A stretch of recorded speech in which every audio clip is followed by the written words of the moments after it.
Okay, hello there, random people. My name is Texas, and I had the genius idea to teach people music theory because I am qualified to do that totally. So, assuming you know how things work, this is C. So, this scale here, C, D, E, F, G, A, B. That is the C major scale. So, you can take that, and most programs, I'm assuming you're using a program because like smart people are the people that know how to not. So, major, look at this. This is also C major.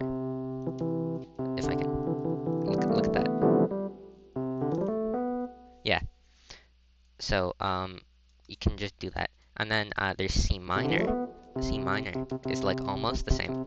I don't know if I'm teaching this great. Okay, it's almost the same thing, but uh, this is the third note. We call them by their numbers. So one, this is the first. People call it the tonic, but like root is a better name for it. But they call it the tonic, so just that's what that means. Second, third, fourth, fifth, sixth, seventh, and then that's the octave. Anything with a distance of an octave is considered the same note functionally. Like you can play them at the same time and they'll sound great together. Um, so minor is very similar. I don't know why I'm teaching it like this. But the third is one note lower. We call that flat. So, and then also the sixth and seventh notes are also a tiny bit lower. So it sounds like, damn it, I'm not great at MIDI keyboard things. Yeah, so then you can construct chords from them by taking notes that are next to each other. So you'd call this a major chord because it uses the notes of the major scale. And if I go down here with that minor third, you get a minor chord. And so using the notes of the scale, you'll get some nice chords. Like if you actually look, this is a major chord. The way I figured it out, well, the way that you can figure it is do this one, one, two, three, one, two, yeah, one, two, three, there, one, two, there. Yeah, pretend I did that. Yeah, so that makes it major. But here, you'll notice it's one, one, two, three, one, two, three, there. So this is actually a minor chord. It sounds kind of sad. It's not really like objectively sad, but that's how it's gonna be heard in isolation. But it doesn't sound super sad because it's in a major key. And then I forget. Yeah, that's also minor. Four back to major. Anyway, so the point of that is when you're writing a song, what you're gonna want to do is make chords first. So like, we'll start it on our home chord. That sounds nice, right?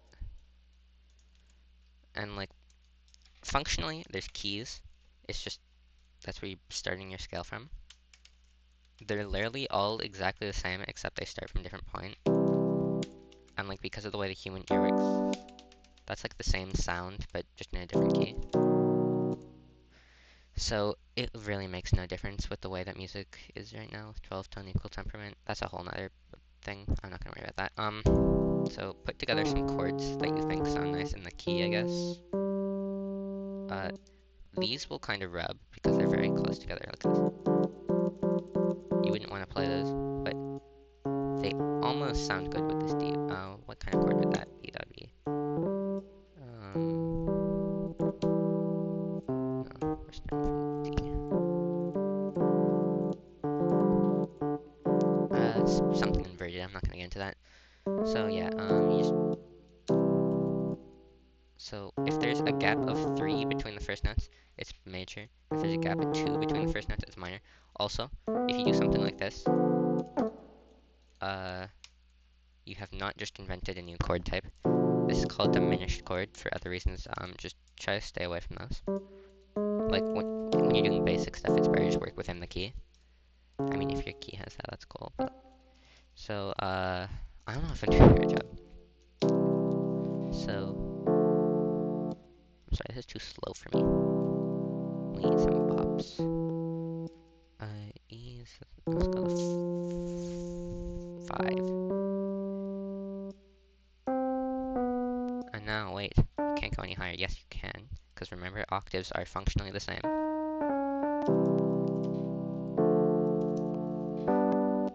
Now this is kind of high, so I'm gonna move it down an octave. And maybe this too.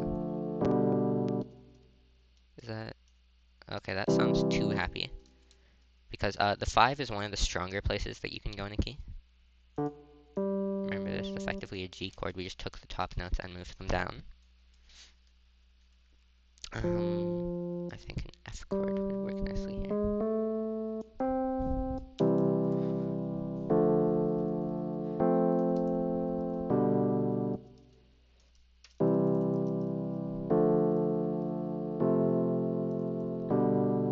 Okay, so you can do like more, but like you don't need to. No one's making you. So then you have your chords. Again, you must actually know it. Yeah, sure. I'm gonna bring in an actual piano for I don't know, melody things. Oh, it's quiet, isn't it? Anyway, it has these nice convenient things like whatever you're using might not have that, but that's fine. So again, remember we are in the key of C major. So just like put together notes in the key. They don't have to be in the key always, but like you could try to stick to within the key and make something you think sounds nice.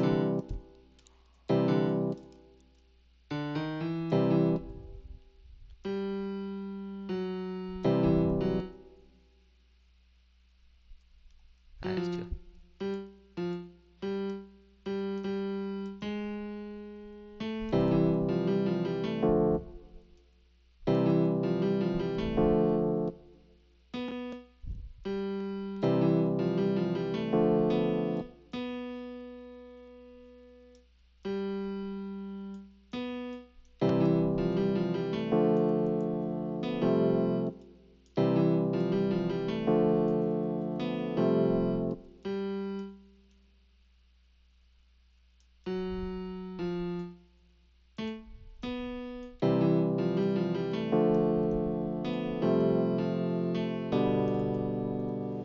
Yeah, so just like, I don't know, do something like that. Rinse and repeat, keep writing chords for different parts. This is like the basics of music. And then I'm gonna go back to the Rhodes. I like the Rhodes better than the grand piano, I'm sorry. So if you go up here, this is called a 7th chord. And you'll notice these two notes don't really agree with each other. That's called dissonance. You could call it bad, but it's not objectively bad, because is that really bad? This has a use. It doesn't sound great on its own, but if you don't want to sound great, then that's not a bad thing. Yeah, but this sounds very nice, and then it resolves very nicely there.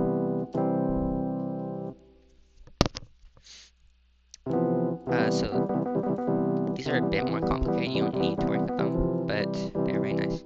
Also, the 3rd is like the big thing in the chord. You know, that's what makes it major or minor. With a 7th, your 7th will typically move with the 3rd because, remember, in the key of C minor,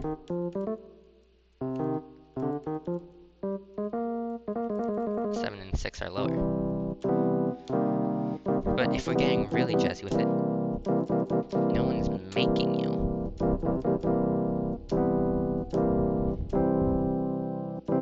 So you can get that great resolution. You can mix and match. Wait, what am I doing? That rubs, but the thing is, with the 7th, these notes rub, but you know what doesn't rub is... Actually, if we... It's actually just a minor chord with this underneath. That's not how you should think of it, because the lowest note is going to be the one that's determining what the chord really is. Where am I going with this? Yeah. So the C and the A will definitely disagree because you'll notice the A is right next to C on the octave. So if I were to do okay, go with grand piano. Okay, I'm gonna move up an octave for functional purposes.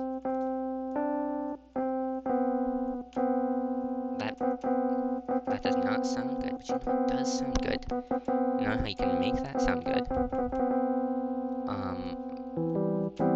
That's better.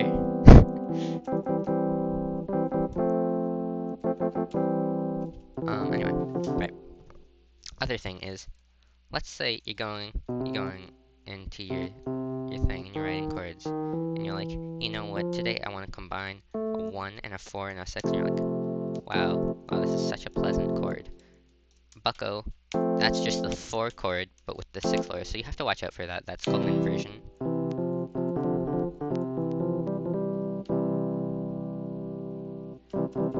What else? I'm sorry, now I understand why all of the videos that teach you music theory suck. It's because there's actually a lot to it. And I have like no plan going into this. Yeah, so anyway, let's say you decide that you don't like the notes that are in your key. Well, now,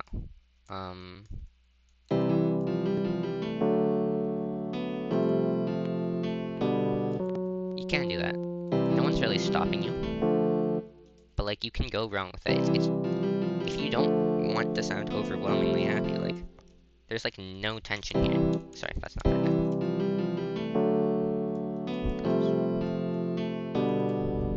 Look, it's all major chords. Oh yeah, there's also that. Don't worry about that. I should get rid of that. But anyway, I'm gonna keep it in the key. What else is there? So I mean, kind of just like practice doing that. Yeah, get used to that. And then you can like try working minors, like, you know, it's harder to work, and I would argue, honestly. Make sure you're using guides, because like, no one can really keep track of them unless you're like actually good at music theory, which I'm not. So just use these things as a guide. Like, every software has them somewhere. Just look around for them. What else?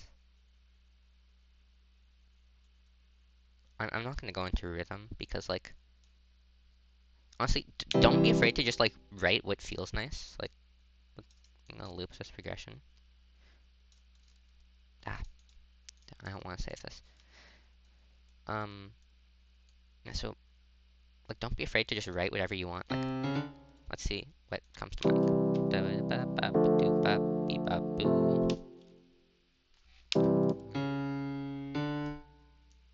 Now that's like a very jazzy thing I just came up with. I'm not sure if it's actually gonna fit in here.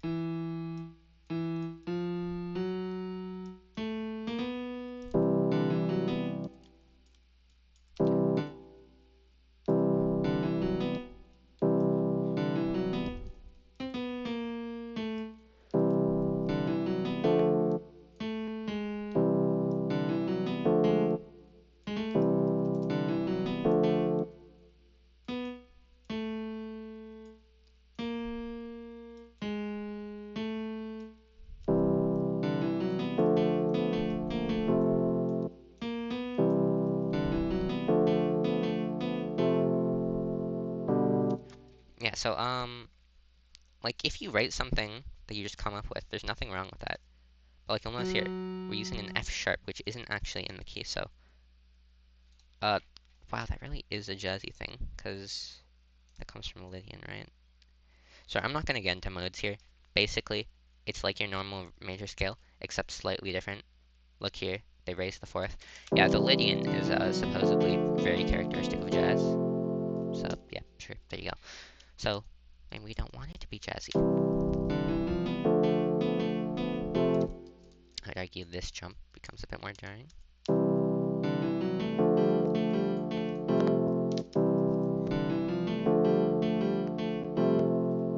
Yeah, so, that's that. The last thing, I actually like it the jazzier way, even though it's like technically out of the key. There's nothing wrong with using notes that aren't in the key just a little bit, because sometimes they add some nice flavor. Like, the same goes with chords. Apparently that's like what rock is built off of. It's like some stuff about the blues. I'm not gonna get into that. Anyway, drums are also a thing you're gonna want to do. So I'm just gonna teach drum theory real quick. So like, even if you're doing this in like beatbox, it's all basically the same functionally. So with drums, no matter what you're doing, there are two things that are functionally important. And that is the beats. That's one thing. So, in most styles, you're gonna want to emphasize the 2 and the 4. If you're in 4/4 time dies, I'll get into time signatures another day. So like, this is what that would look like in rock, I guess. I'm just gonna stick to this because this is like yeah, like normally if you're writing for like actual drums, you do like some kind of consistent rhythm on either the ride cymbal or hi-hat. Uh, then in like jazz styles, you wanna we call it feathering the bass drum. I don't know why I'm teaching jazz drums right now, but I am. And then like yeah, in jazz you're still in jazz, we do a little thing called triplets, but this song was not written with that in mind, so I'm just gonna do like a weird shuffle type thing.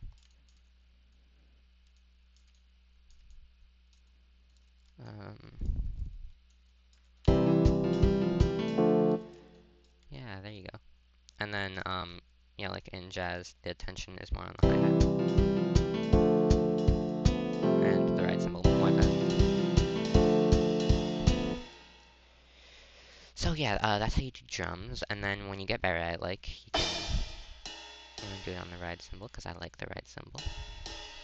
This is my reasoning. You don't have to write it. Anyway, there's like all sorts of little shortcuts you'll figure out with the mouse. I just realized I'm using. I mean, depending on what program you're using. So usually, like the thing that's going to be consistent is you're going to want your snare. That is not right. Yeah, you're gonna want.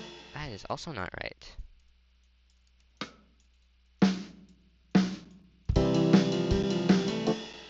You're gonna want your snare on 2 and 4. And then what the kick is doing is less important.